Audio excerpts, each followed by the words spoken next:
കുമ്പസാരക്കുട്ടി വന്നിട്ട് ന്യായീകരിക്കും, സുന്ദരമായിട്ട് ന്യായീകരിക്കും. നമുക്കൊരു ഉപദേശം പറയാൻ പറ്റത്തില്ല. നമ്മൾ ഉപദേശം പറഞ്ഞു തരുന്നത് ഞാൻ ഇന്ന കാരണം കൊണ്ടാണ് ഇന്ന ചെയ്യുന്നത്, നമുക്കതിന് ഉപദേശമൊന്നുമില്ല. അവൾ ക്ലോസ് ആണ്.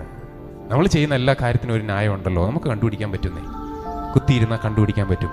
എന്നാലോ നിങ്ങൾ നീതീകരിക്കപ്പെടണമെങ്കിൽ, അവൻ്റെ ബലിക്ക് ഉള്ള യോഗ്യത നിങ്ങൾ സ്വീകരിക്കണമെങ്കിൽ, യഥാർത്ഥമായ അനുതാപത്തിൻ്റെ വാതിൽ തുറന്ന് കർത്താവിൻ്റെ മുമ്പിൽ ആ നിൽക്കുന്ന ചുങ്കക്കാരനെ പോലെ നിങ്ങൾക്കൊരു ശരീരഭാഷ എന്നാണോ ഉണ്ടാകുന്നത്, അന്ന് കർത്താവ് പറയും, സത്യമായി ഞാൻ നിങ്ങളോട് പറയുന്നു.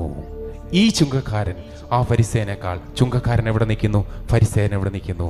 കർത്താവിൻ്റെ ഹൃദയത്തോട് അവൻ ഇണങ്ങിച്ചേർന്നു. അതുകൊണ്ടാണ് കർത്താവ് അടുത്ത് നിൽക്കുന്നവനെ ഈ ചുങ്കക്കാരനെന്നും ആ ഫരിസേനെന്ന് പറയും. ഈ ചുങ്കക്കാരൻ ആ ഫരിസേനേക്കാൾ നീതീകരിക്കപ്പെട്ടിരിക്കുന്നു.